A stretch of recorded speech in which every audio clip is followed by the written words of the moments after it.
Good morning, everyone. Oki, Dadanastada, Ambawastich, Tansei, and welcome back.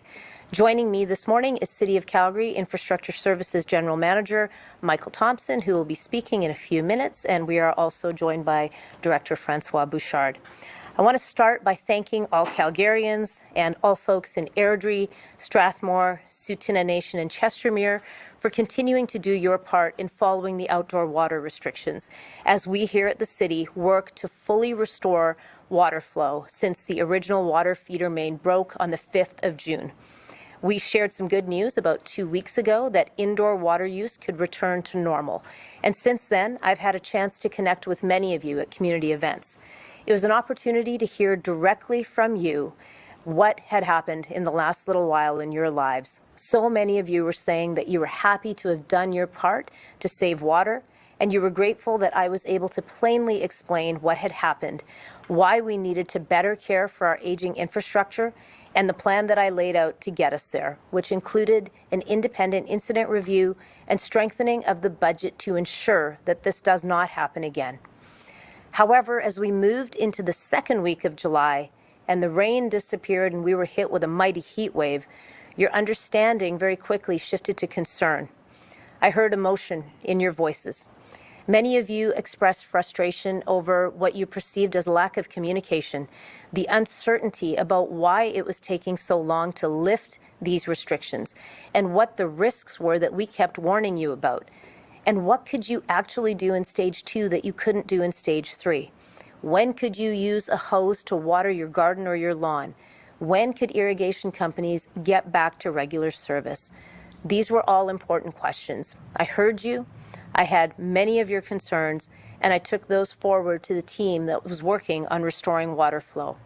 I reminded the city team that regular updates were critical, and those were reinstated last Wednesday on the 10th of July. 2 days later, on Friday, July 12th, I reviewed the communication over the previous week, and it was evident that we needed to do more. There had not been enough clear information or thorough enough information. And recognizing the importance of transparency and timely information, I took some immediate action. This past weekend, I met with our infrastructure team and I asked them question after question until I fully understood the rationale for remaining in stage 3 restrictions, including the types of risks we were assessing and the contingency plans that would address any issues we may find. I also asked for a full briefing for council so we could properly answer any questions that were coming to us from members of the community. I'm here with all of you today because I have enough information to share the state of the Bears Paw feeder main pipe in plain language that answers your questions. I'm also committing to continuing communications with you 3 days a week. I'll be with you Mondays, Wednesdays, and Fridays until things have moved into stage 1 restrictions. The goal is to keep you informed on the status of the outdoor water restrictions and any other pertinent developments with the pipe and the water supply. So you'll see me again on Wednesday, the 17th of July at 8:30. I'm thanking you again for your patience and your understanding as we work through challenges. Your feedback has been invaluable and it drives us to both improve our service and our communication. So let's talk about water flow and the possible risks that have kept us in stage 3. And again, General Manager Thompson will provide more detail in a few minutes. In a nutshell, the feeder main has been filled with water.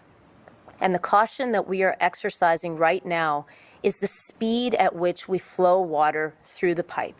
The speed of flow has been increasing over the past 2-week period. And as we have increased that speed, we have monitored how the pipe is responding to that pressure.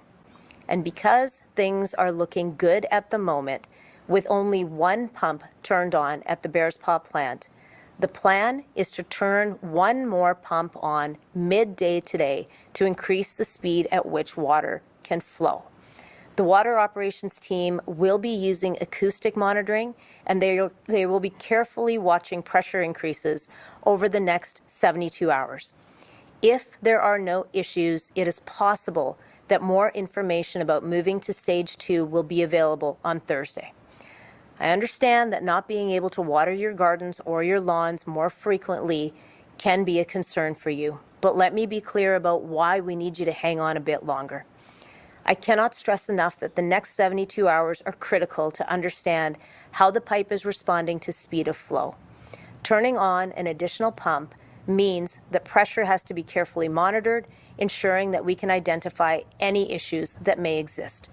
It may be a situation where everything goes smoothly, or it may be a situation where increased speed and pressure lead to another hotspot that will need to be addressed. There are clear contingency plans in place in case of any issues, and this includes having contractors, city crews, equipment, and spare parts readily available to respond immediately. The private sector companies that we rely so heavily upon for this restoration work remain fully engaged with us, and I am grateful for their commitment. I'm now going to turn things over to General Manager Thompson for more information and details on what you can expect in the next 72 hours.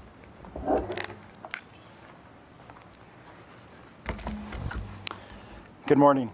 We have an important update to share with you today. We continue to make progress on returning the Bears Paw feeder main back into service. Today, I will share how we plan to increase flow through the pipe, which, if successful, will lead to easing of water restrictions.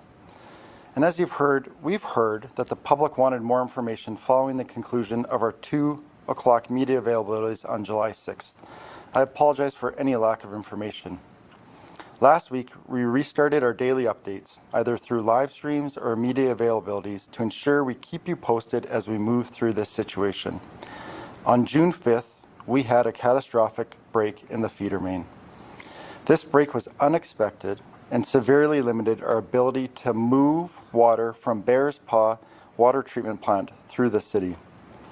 While the initial break was being repaired, we utilized a robotic inspection tool to identify 5 hotspots, which were areas of the pipe in such poor condition that they met our criteria for emergency repair before we could bring this pipe back into service. Our priority was to restore service as quickly as possible so we could return to normal indoor water use and ease outdoor watering restrictions. Ever since we started bringing the pipe back into service, we have been monitoring closely for any signs of further issues. As I've shared in the past, we know there are other areas of structural weakness in the pipe, and this has been informed by that robotic inspection, the ongoing acoustic monitoring that we're doing. And it will also be informed by the information we receive back from the pipe diver at the end of July. Our monitoring over the last few weeks has allowed us to learn a lot more about the pipe and its condition.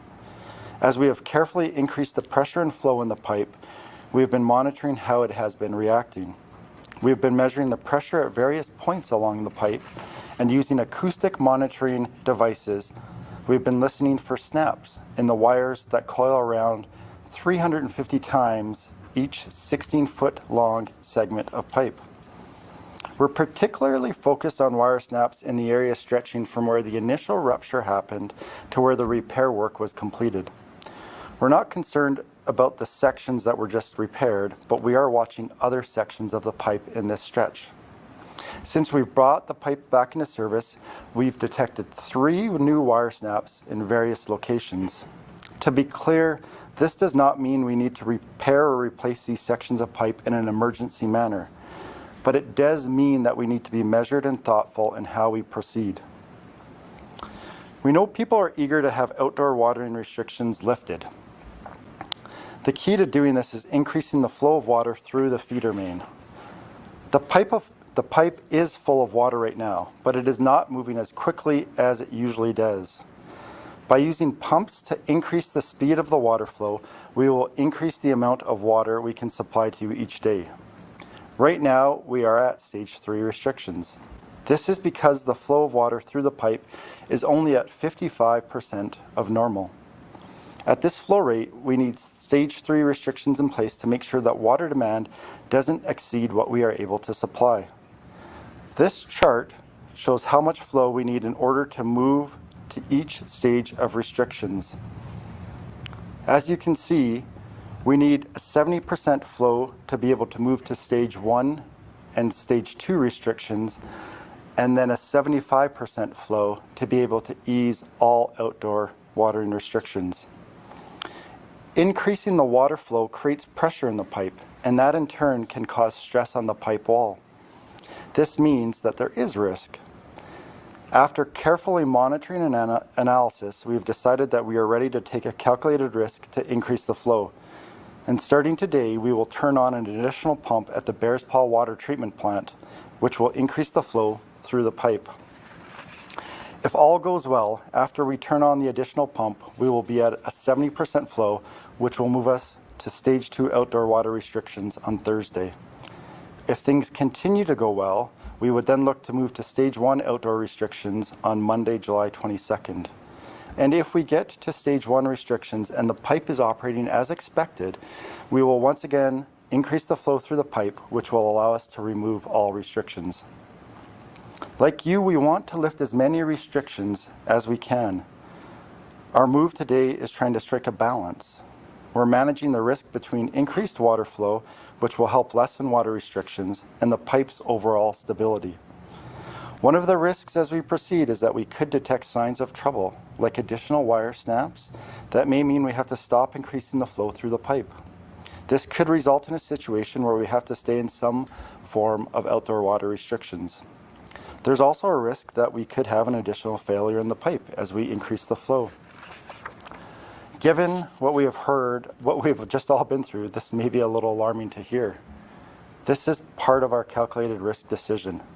After analysis, we think that the risk is low enough to move ahead with increasing the water flow. If a new break were to happen, we're ready to respond, as I've said before. We have materials available, contractors on standby, and we can rapidly respond to any situation that comes up. You may also be wondering what stage 2 and stage 1 outdoor watering restrictions would mean to you. As you can see from this image, moving from stage 3 to stage 2 restrictions would allow the following additional activities. Use of your sprinkler for up to 1 hour per week on a set watering schedule, and use of hoses with a spray nozzle. Stage 1 would mean use of a sprinkler for up to 2 hours a week. You may remember from 2 weeks ago that we used a device called a pipe diver, and you can see the picture here. This device was inserted into the pipe to conduct an inspection of the entire concrete pipe from the Bears Paw water treatment plant to downtown. We are waiting for the results from that inspection and hope to have them by the end of July. We're in the process of installing a fiber optic monitoring system that will be completed in early August. This monitoring system will provide more detailed location information about future wire snaps. We're going to keep you updated as we progress with the installation of this system. As I've shared before, we know that there are additional areas of weakness within the pipe, and it will need a medium to long-term rehabilitation plan. We've started to develop options for what that might look like, and we will incorporate the additional information we're going to receive from the pipe diver at the end of July into that rehabilitation plan.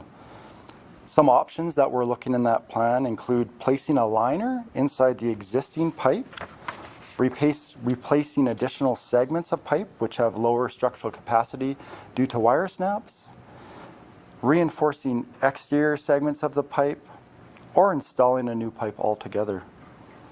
We're going to develop this plan in the next couple of months, and we'll be reporting back with more information when we have that available. We're committed to keeping you updated as our plan progresses. Throughout this water event, we've been intentional about balancing water usage and supply. We've been working with businesses to manage their water needs. We know that it has been a challenging situation, and managing through to this point has forced us to make a number of difficult decisions that have led to different impacts on you and on local businesses. I want to thank Calgarians for their assistance as we work through this together.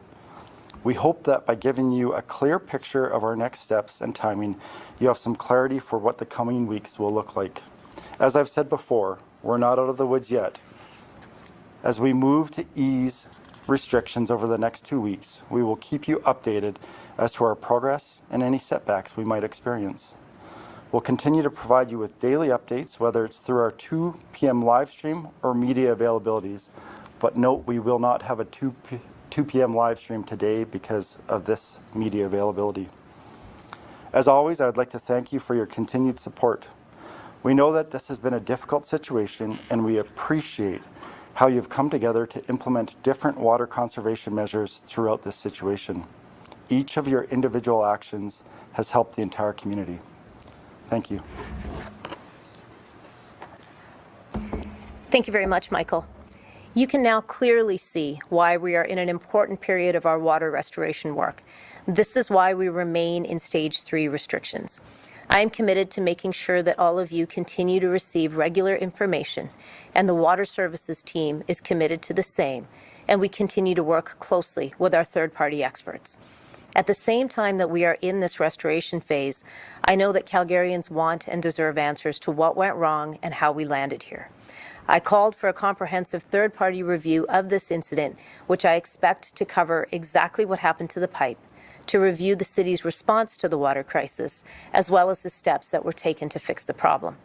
As a council, we are presently working through those details to ensure that the review is fully arm's length and that it is independent. And I promise that we will get to the bottom of all of these issues. We need to make sure that this doesn't happen again. While we have already taken steps to improve monitoring and to ensure that we have supplies on hand to fix the system should we experience any problems in the future, we can certainly do more. I've promised a wide-ranging examination of the city's underground infrastructure, and I committed to work with my city council to ensure that there's enough of a budget to run a thorough inspection of all underground water pipes. And going forward, I will continue to ask important questions to find out what we need in the budget, so we have technology and inspection methods required to fully understand at all times the state of our water infrastructure. I have also committed to taking our learnings and advocate for all municipalities across Canada. We need a national push to ensure that funding is available to fix and replace vital infrastructure before we see any more catastrophic failures. As I've said before, if this can happen in Calgary, it can happen anywhere. So please stay tuned for that important work. I want to thank you all again for your understanding, for your patience, and your good work at being fantastic water stewards. I will see you again on Wednesday at 8:30 a.m.